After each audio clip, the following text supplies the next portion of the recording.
The emperor left Amsterdam very well pleased with the reception which had been awarded to him in this great city, the hopes of which had been revived by his solicitude, his kind nature, and his assurances so full of future promise. He had come to Holland with but little sympathy for its inhabitants, perhaps because he had been told they were hostile towards him. His feeling about them were changed as soon as he had come into contact with them. He even got a decided liking for their character, to the extent of almost excusing his brother Louis for the partiality which the latter had shown them. Generally speaking, the morality and orderly spirit of the Dutch pleased Napoleon, who sincerely desired their prosperity and who took an interest in the memories of their glorious past. He stayed some hours at Haarlem, which is a half-Gothic, half-Chinese city formerly celebrated for the romantic passion of its inhabitants for tulips and flowers. In passing, he visited Katwijk Lock and went to sleep at The Hague. Napoleon did not linger in this ancient residence of the stadtholders, where there was nothing in particular to attract his attention.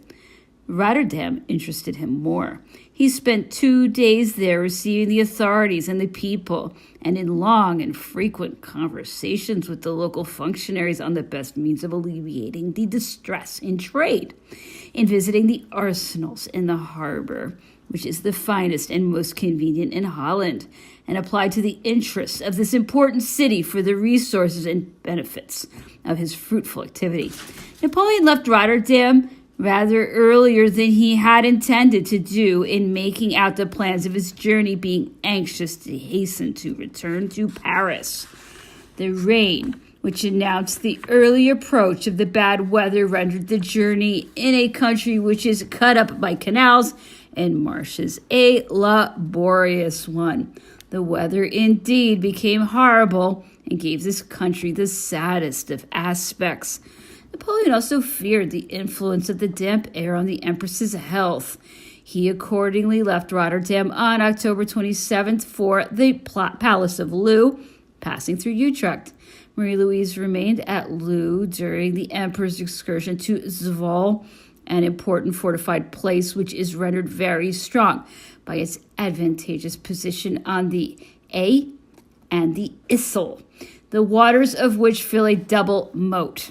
Placed on a height which commands the surrounding country, the city takes pride in having given birth to the author to whom it attributes the book The Imitation of Christ, namely Thomas à Kempis, whose memory is as much venerated as the name of Erasmus is respected in Rotterdam, where a bronze statue has been raised to this savant in the marketplace. The emperor returned to the Palace of Loo and left it on the following day with the empress for Nijmegen. He was anxious to visit the Grand Duchy of Berg, which he had bestowed on the eldest son of his brother, King Louis, before proceeding to Dusseldorf, the capital of the Grand Duchy. He went to Wesel, where he stayed 1 day. The empress left Nijmegen at the same time as the emperor and went to pass the night at the castle of Uttenberg near Zenten, and arrived at Dusseldorf on November 1st. Napoleon had joined her there on the following day, after a stay of 2 days, which were taken up with the cares of government and the receptions and fetes which the cities offered to their majesties. They returned to France via Cologne and made their way by Liège, Givet, Mézières, and Compiègne. On November 11th, Napoleon and Marie-Louise were back again at Saint-Cloud after an absence of 3 months, the longest absence which the emperor had made in the provinces of Old or New France. Wherever he halted during his journey, Napoleon applied his vigilant attention to the most minute details of government, public works, public debts, trade, manufactures, finances, and to the country's means of defense, repelling abuses, dealing out impartial justice to all, rewarding services and talents, occupying himself in procuring for the inhabitants all the prosperity which the difficulty of the circumstances in which they were placed allowed of, and straining all the tendons of his genius to assure and increase their prosperity in the future. In considering the annexations by force to the empire on which has been based the accusation of unbridled ambition made against Napoleon, an accusation which the coalition took so much pains to accredit, a reflection rendered all the more striking by the journey in Holland presents itself, however, to the mind. It is suggested by the way in which Napoleon acted towards these people.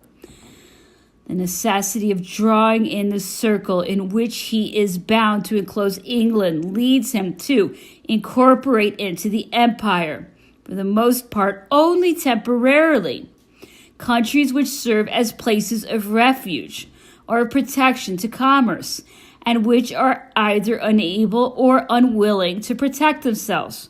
At the same time, he does not use these countries exclusively for the greatness and domination of France. On the contrary, his best endeavors are applied with indefatigable zeal towards finding the best ways of relieving them, and each step he takes is marked by some measure of benefit to their interests. In combining their resources with those of the empire for the kind of war which he is waging upon England, the only means of securing lasting peace, he allows them to participate in the advantages of the French protectorate. He attends to the repression of abuses and to the care of their interests with as much solicitude as for France. He summons to his councils, to the national representation, to various posts in the law courts and in the government, the most distinguished men, to guide him with their lights and to be to him the advocates and the patrons of their country. And finally, Napoleon only makes his appearance in the districts annexed to France to bestow upon them the advantages of his codes, of a skillful government, and a more developed industry, as though to plant in the breast of the people the seeds of a prosperity which the future will take care to develop. I have not yet spoken of the various people who used to write to Napoleon during the consulate and the empire. Monsieur Fievet was one of Napoleon's oldest and most important correspondents. He had been introduced to Napoleon at the time, first consul, by Monsieur Roederer. This writer was already known by certain literary successes and by his political acts and writings. Napoleon had charged him with a mission to England in 1802. I will not speak of the reports which Monsieur Fievet addressed to Napoleon, as Monsieur Fievet has taken the public into his confidence in this matter himself. His correspondence with Napoleon, both as first consul and as emperor, was printed in 1837. If the spirit or the letter of these notes, published 30 years after they were written, and at the time so different, has been modified in some way, these modifications have been so slight that they can neither be recognized nor pointed out. I am inclined to believe that, as a whole, the reproduction may be considered a faithful one. Monsieur des Renaud, former Grand Vicar of the Bishop of Autun, when Monsieur de Talleyrand held that see.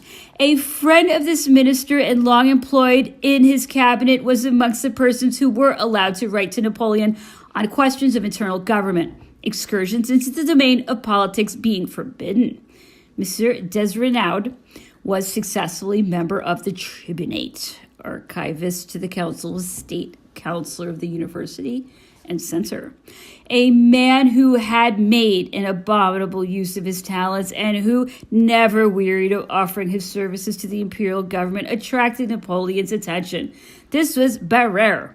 This man, born, it is said, with a gentle disposition and even with private virtues, but whom fear had transformed into a man of blood, had been authorized to return to France by favor of a new law in the year 8, which allowed the recall of the exiles. Barrère had tried to render himself agreeable to the new power, and to succeed had considered no means, even the active informer, repugnant.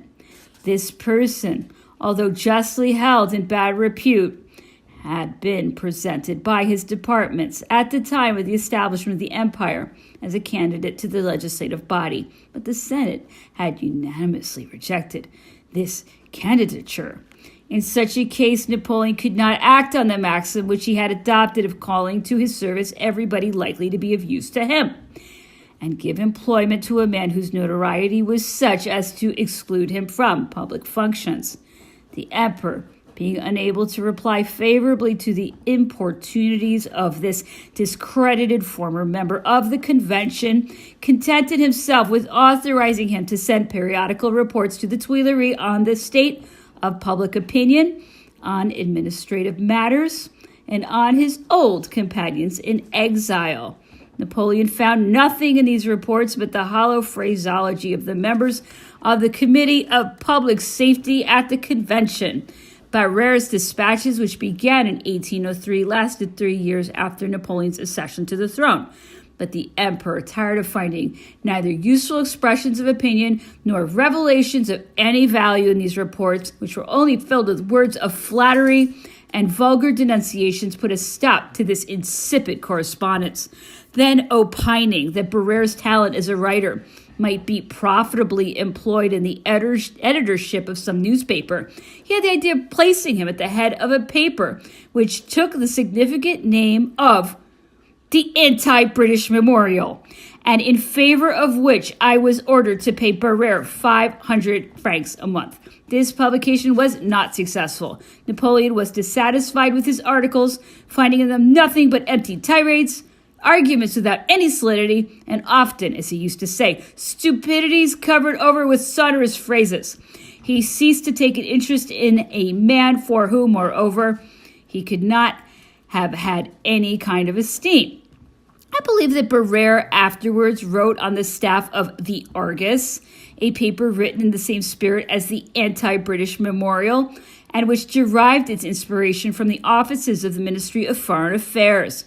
Monsieur André Darbel, the historiographer of this ministry, and Monsieur Lesueur, author of the Annual of Universal History, a collection of very serious interest to history, presided over the editorial department of this newspaper.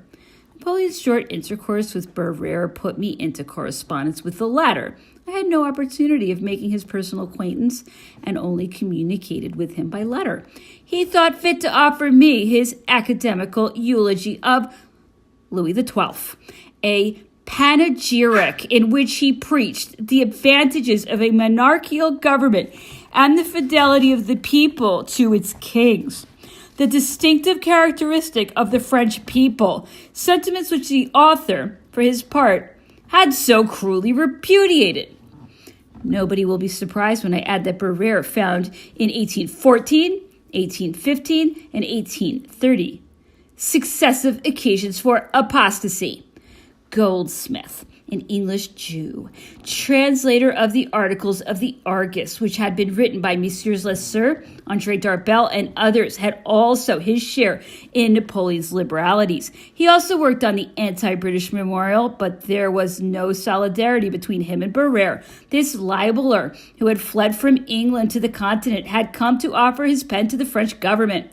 After having lost all credit with his government, and after the Treaty of Amiens had rendered the existence of papers hostile to England no longer necessary, Goldsmith lost his means of existence. He then tried to return home and was allowed to return to London, pretending to know the secrets of the French government. This fellow was bought over by Pitt. The price of Goldsmith's return to favor was the publication of The Secret History of the Cabinet of St. Cloud, a tissue of lies and calumnies, which, however, the government of the Restoration ordered to be translated and published with additions. Goldsmith also became editor of two newspapers in England, the Anti-Gallican and the Anti-Corsican Chronicles, which were the counterpart of the Anti-British Memorial. This latter newspaper attacked the policy of the British government, whilst Goldsmith's papers openly preached the murder of Napoleon Bonaparte. In this respect, they were unfortunately the organ of certain princes of the House of Bourbon and of the principal members of the French exile party. The publication of The History of the Cabinet of St. Cloud of the Anti-Gallican and the Anti-Corsican Chronicles, opposed to his collaboration on the Argus and the Anti-British Memorial, have given a sad but little enviable celebrity to the memory of Goldsmith, that double-faced pamphleteer. Messieurs J. Roch de Montgaillard, of whom I have spoken elsewhere, also sent the assistance of his pen to the founder of the imperial regime, but that in no very disinterested manner. Madame de Genlis used also to address periodical reports to the emperor. This lady, on her return from exile, had found herself, like many other honorable exiles, in a state of destitution. The minister of the interior, Monsieur Chaptal, gave her an apartment in the buildings of the Arsenal Library. Madame de Genlis lived there on the income produced by her numerous books and some assistance which she received from the funds reserved for literary people. When Napoleon became emperor, he ordered Lavalette to pay her 500 francs a month, and in order to spare her feelings, had her told that he wished her to write to him every fortnight on matters of literature and morality. The help which Madame de Genlis received from Napoleon's generosity, the help which was afterwards extended to her by Queen Julia of Naples, and the resources produced from the sale of her works did not prevent her from being invariably in embarrassed circumstances. She used to apply to me when she wanted some advance on the income allowed her by the emperor, and at such times would beg Monsieur Sabatier de Castres, whom I used to meet at the house of a mutual friend, to mention the matter to me. This woman of letters, who was prodigiously vain, has published memoirs in which very good measure, in point of quantity, has been dealt out to the subscribers of this work, in which she relates the adventures of her long career. In this book, she shows herself faithful to her antipathies as to her sympathies, but the goodwill and the preciseness of her recollections are unfortunately too often in direct proportion to the good or bad fortune of the persons she writes about. A circumstance relating to the imperial family, amongst other examples, which I might quote, prompts me to make this remark and to point out to what an extent at times the authoress's memory used to fail her. Monsieur Sabatier, whose name I have just mentioned, had introduced Madame de Genlis to the virtuous Julia Bonaparte, at that time Queen of Naples, and had advised his friend at the same time to ask to be allowed to take charge of the education of the Queen's daughters. Madame de Genlis, who thought herself born with the vocation for teaching and guiding her neighbor by inculcating her opinions and principles, had jumped at this idea. She wrote in consequence to the emperor to obtain his consent in the matter. This application was contained in her fortnightly paper and was accompanied by protestations of gratitude and the expression of her wish to show her gratitude for the kindness of the august head of the family by assiduous attention in carrying out the duties which such a post would impose. But this letter was not answered, and Napoleon, on the contrary, told his sister-in-law that such a choice would displease him. The Queen, on her side, had far too much tact to wish to put her neck into such a yoke. She knew that King Joseph would be very reluctant to give his consent. This consideration would have sufficed to hold the Queen back, even if she could have made up her mind to entrust the education of her daughters to a woman of admitted talents, no doubt, but who was totally unfitted for such a post by associations and prejudices which were incompatible with the new imperial government. To console Madame de Genlis for the emperor's refusal, Queen Julia, with that feeling of goodness and generosity which characterized her, accorded her a pension of 3,000 francs from her private purse. No allusion, as far as I know, to this act of kindness is contained in the memoirs of the woman who benefited by it. Let us return to the emperor's other correspondents who have been forgotten during this digression. Dr. Corvisart had proposed Monsieur Le Maire, professor of Latin poetry at the Paris Academy, to Napoleon as correspondent, and he had been accepted.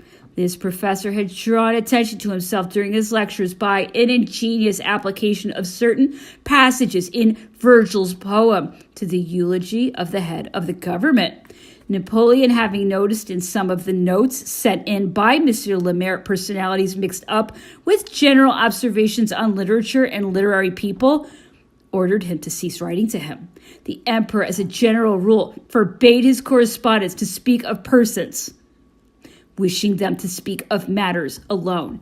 Monsieur de Montlosier, formerly deputy at the National Assembly, where he sat on the right, who did not take pains to soften down the rigidity of his monarchical principles by conciliatory expressions, was also allowed to expound to the emperor in a series of notes his political, administrative, and even religious plans. He afterwards received an order to write a book on the French monarchy. I saw the manuscript of this book a long time in Napoleon's study. The multiplicity of the emperor's occupations had prevented him from reading it, and at last he charged a commission to read it. The opinion of this commission, although it was favorable to the work on the whole, thought that its publication would be untimely. The author has published it since the Restoration, with explanatory notes.